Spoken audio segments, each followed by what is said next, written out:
सारे का ही बनाया था, 27 क्वेश्चन ही तो है। तो देखो क्वेश्चन नंबर 1 सबने पढ़ लिया, चैप्टर पढ़ा हुआ है। देखो तो स्टार्ट करते हैं क्वेश्चन नंबर 1। पहला क्वेश्चन क्या है?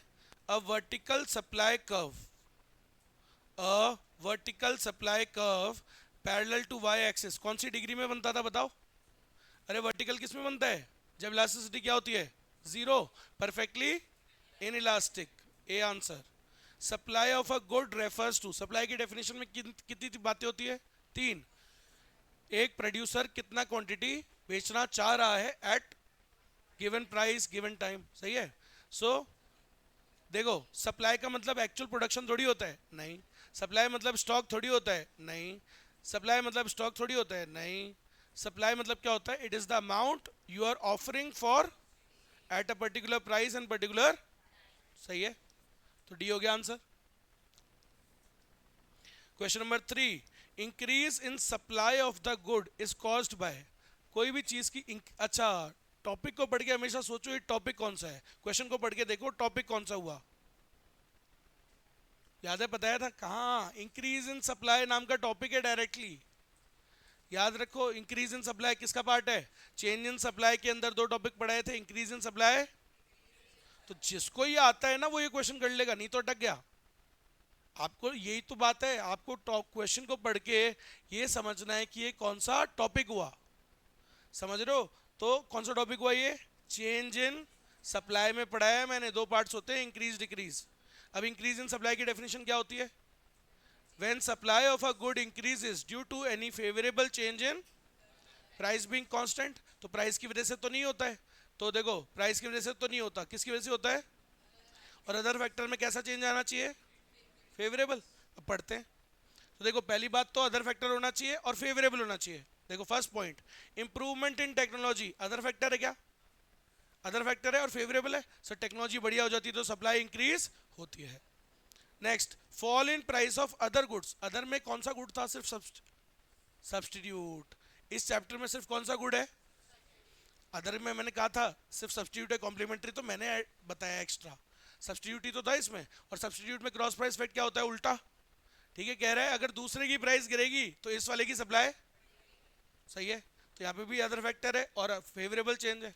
Fall in price of factor of inputs, sir अगर इनपुट सस्ते होंगे तो प्रॉफिट ज्यादा होता है, ज्यादा सप्लाई करेंगे, तो ये सर अदर फैक्टर है। सभी फेवरेबल चेंज हो रहे हैं तो इसका मतलब। Question number 4, elasticity of supply refers to, क्या होता है elasticity of supply? Responsiveness of supply, supply में कितना रिस्पॉन्स आया किसकी वजह से? Due to change in its price. Elasticity of supply में तो सिर्फ किसकी है? प्राइस की तो है बस, प्राइस की वजह से ही तो होता है। हॉरिजॉन्टल सप्लाई कर्व याद करो कितना होता था उसमें degree? Infinite. Contraction of supply topic है क्या? कहां पर था? Change in quantity supplied. तो क्वांटिटी सप्लाइड के दो बच्चे होते हैं, कॉन्ट्रैक्शन और एक्सपेंशन। कॉन्ट्रैक्शन क्या होता था बताओ? जब प्राइस कम होने की वजह से अगर सप्लाई कम हो रही है, other factors being, so other factors की वजह से थोड़ी होता है, तो अदर फैक्टर तो कांस्टेंट रहते हैं सर। तो आप देखो option, decrease in number of producer, ये तो अदर फैक्टर है, तो सर ये तो हो ही नहीं सकता। Decrease in increase in the price of other goods तो अदर फैक्टर, ये भी नहीं हो सकता। डी ऑप्शन पढ़ो, decrease in number of sellers, sir ये भी क्या है? ये भी नहीं हो सकता। क्या ही बचा है? फिर भी पढ़ के देखो सब, decrease in the price of good concern, मतलब उसी गुड की प्राइस अगर गिरेगी उसके गिरने से होता है सर कॉन्ट्रैक्शन, सही बात है क्या? तो सर आंसर इज बी, सही है। चलो question number 7, quantity supplied of a good, hello hello, quantity supplied of a good is the amount, अरे सप्लाई की डेफिनेशन क्या होती है? वही, प्रोड्यूसर कितना क्वांटिटी बेचना चाह रहा है at the given price and given time. ठीक है, किस कौन सा ऑप्शन लग रहा है?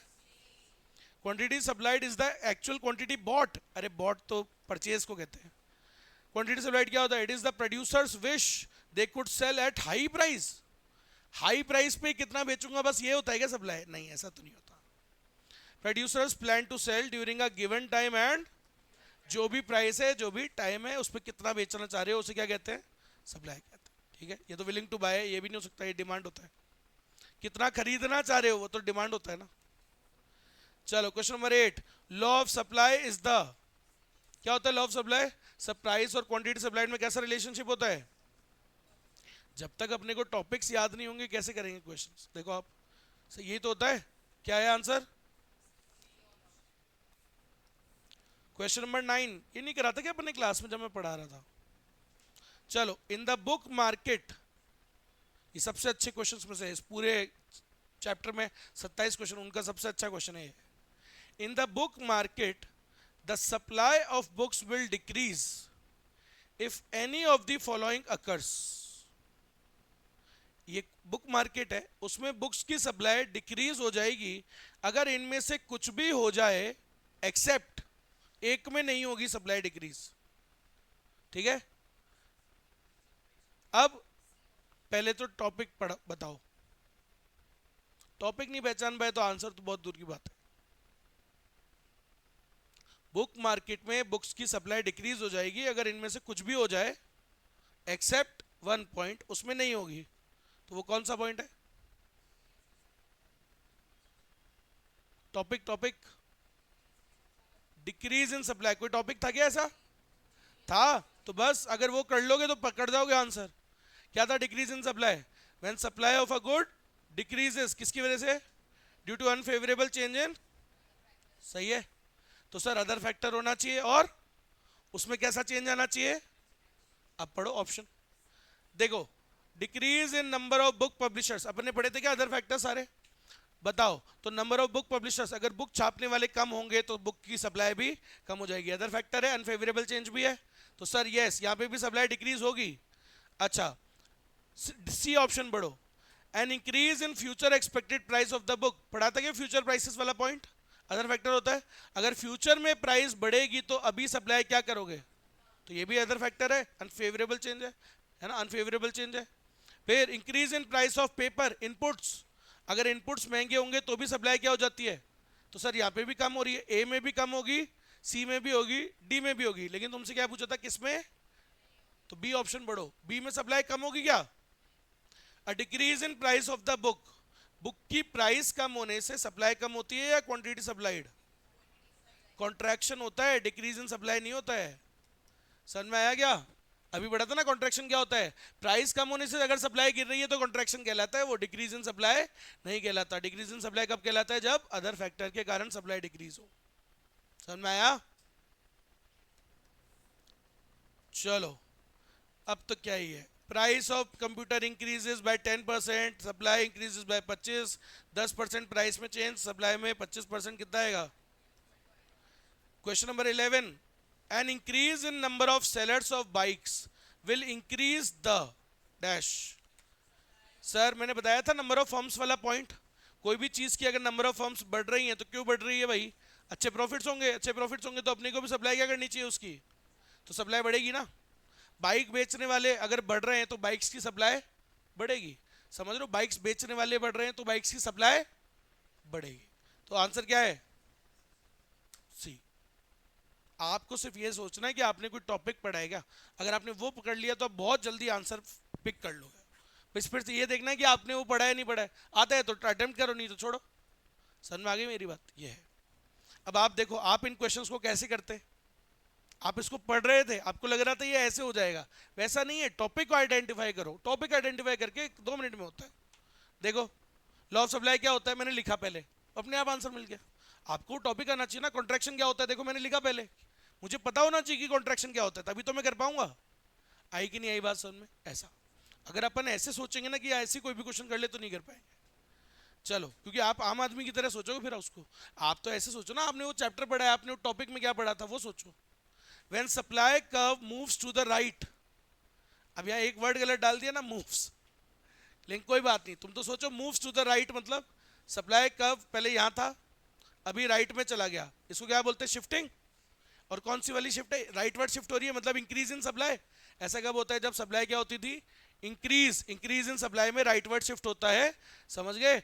एस से S1 पे आ जाते हैं, और क्यों होता है? Due to favourable change in other factors. तो ऑप्शन कुछ है, A answer. Increase in supply में किधर शिफ्ट होता था? राइट में तो शिफ्ट होता था। समझ में आया? खोल के देख लो डायग्राम, टॉपिक खोल के देख लो, इंक्रीज इन सप्लाई में किधर शिफ्ट होता है, राइट वर्ड। चलो, इलास्टिसिटी ऑफ सप्लाई क्या होता है बताओ। It is the responsiveness of quantity supplied due to change in, कौन सा ऑप्शन है, ए। 14th क्या फर्जी क्वेश्चन है। इलास्टिसिटी ऑफ सप्लाई जीरो किस में होता है, इन इलास्टिक में, परफेक्टली इन इलास्टिक में। Elasticity of supply is greater then one, one से ज्यादा कब आता है, जब percentage change in demand, percentage change in supply is greater then percentage change इन, भाई सप्लाई में चेंज ज्यादा, प्राइस में, बताया तो था, आंसर है A. 17, if the quantity supplied is exactly equal to the relative change in the price, दोनों में बराबर चेंज है, क्या आएगा आंसर, है क्या वन, ये रहा।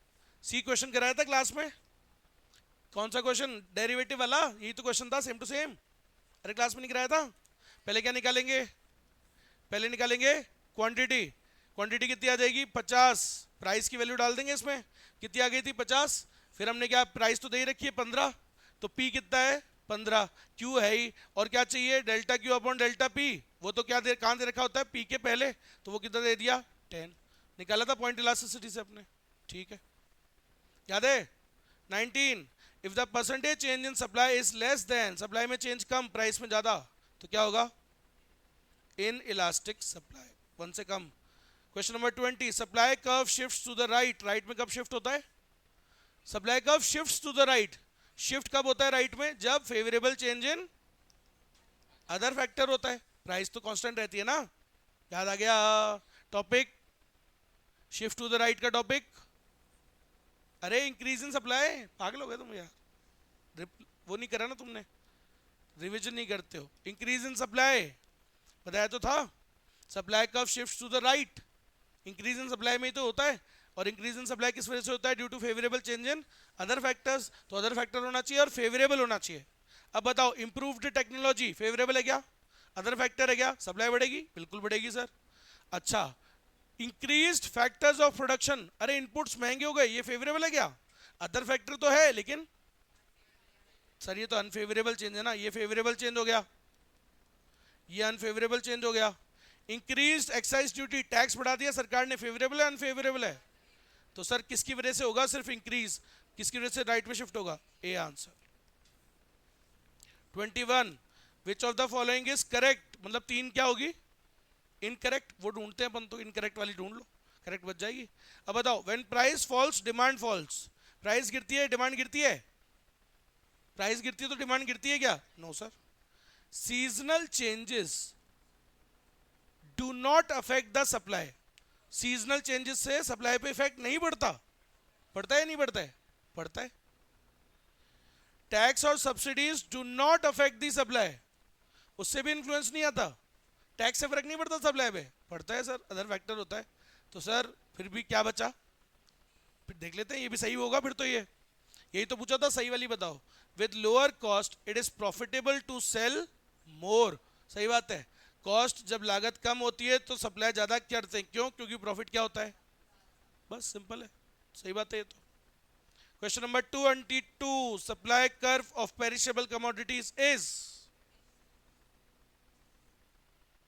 Elastic, in elastic, perfectly elastic और परफेक्टली इन इलास्टिक। अब इस क्वेश्चन के अंदर हर बार ये क्वेश्चन आता है और हमेशा इस पे एक डिबेट होती है, कई बुक्स के अंदर इन इलास्टिक लिखा होता है बी आंसर, कई में लिखा होता है D answer, perfectly in elastic, समझ रहे हो मेरी बात। अब मोस्ट केसेस में इसको कई कई जगह इन इलास्टिक भी कर देते हैं बच्चे, और कई बार परफेक्टली इन इलास्टिक भी कर देते हैं। अपन को हमेशा ये कोशिश करनी है, ये ट्राई करना है कि अगर आईसीआई में उससे रिलेटेड कुछ दे रखा है उसी को फॉलो करेंगे, ठीक है। तो चेक कर लेते हैं एक बार भैया आईसीआई ने क्या क्या है इस बारे में, कुछ है क्या, हमेशा चेक कर लिया करो, वो गड़बड़ी देता है क्योंकि फिर वो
इसने तो कुछ कहा हुआ नहीं है, तो फिर तो वही करेंगे जो मैं हमेशा करवाता हूँ नॉर्मली।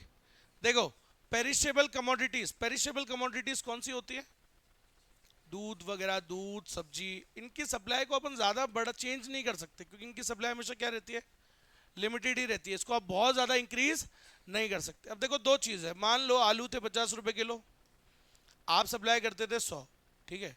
अब परफेक्टली इन इलास्टिक अगर आप कहते हो, इसका मतलब अगर मान लो वो 60 रुपये के हो जाए तो आप तब भी 100 ही कर पाओगे एग्जैक्ट। सप्लाई नहीं बढ़ सकती, जीरो रहेगी, जीरो, कोई चेंज नहीं आएगा। ये तो हुआ परफेक्टली इन इलास्टिक का मतलब।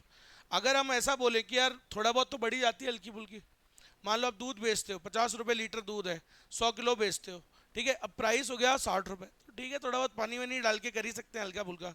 तो मान लो देखो, हल्का फुल्का तो सप्लाई बढ़ी जाती है ना, थोड़ी बहुत, थोड़ी बहुत मतलब इन इलास्टिक, थोड़ा बहुत तो रिस्पॉन्स हल्का फुल्का ही आता है, मतलब ज़्यादा नहीं आता। तो इसमें ज़्यादा बढ़िया ऑप्शन क्या रहता है? आप बी करके आ जाओ। लेकिन फिर भी इन दोनों में डिबेट रहती है, बी और डी ऑप्शन में, दोनों में डिबेट रहती है ऐसा। देखो, सप्लाई कैसा कॉन्सेप्ट होता है? Dash concept. कैसा कॉन्सेप्ट है? फ्लो। सप्लाई हो चाहे डिमांड, चाहे क्वांटिटी डिमांड, क्वांटिटी सप्लाई, ये सब क्या होते हैं? डिमांड, क्वांटिटी डिमांड पूछे, सप्लाई पूछे या क्वांटिटी सप्लाई पूछे, सब क्या होते हैं? Flow concept. देखो भाई, 20% fall in the price brings about a 10% fall in supply, 10% upon 20%। आऊं, एक मिनट ऐसा, तो कितना हो जाएगा? 0.5, कितना आ जाएगा? बस कितने क्वेश्चन बचे? 3।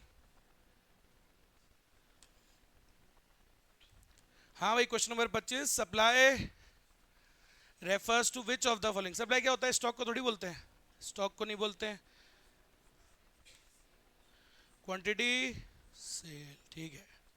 एक्चुअली जो बेच दिया उसको क्या बोलते हैं? सेल्स बोलते हैं, सप्लाई नहीं बोलते, ठीक है। चलो, इलास्टिसिटी तो बताइए, ग्रेटर देन 1 कब होती है? Percentage change in supply is greater than. और last, according to law of supply, supply depends on. भाई, लॉ ऑफ सप्लाई तो यही बोलता था कि प्राइस के बढ़ने से सप्लाई में जब बढ़ती है तो उसे लॉ ऑफ सप्लाई कहते हैं, सही है। और प्राइस कम होने से जब सप्लाई कम हो जाए तो लॉ ऑफ सप्लाई होता है। पॉजिटिव रिलेशन चलता है दोनों में, है ना? खत्म। ठीक है, कितने मिनट लगे? कोई आधा घंटा नहीं लगा।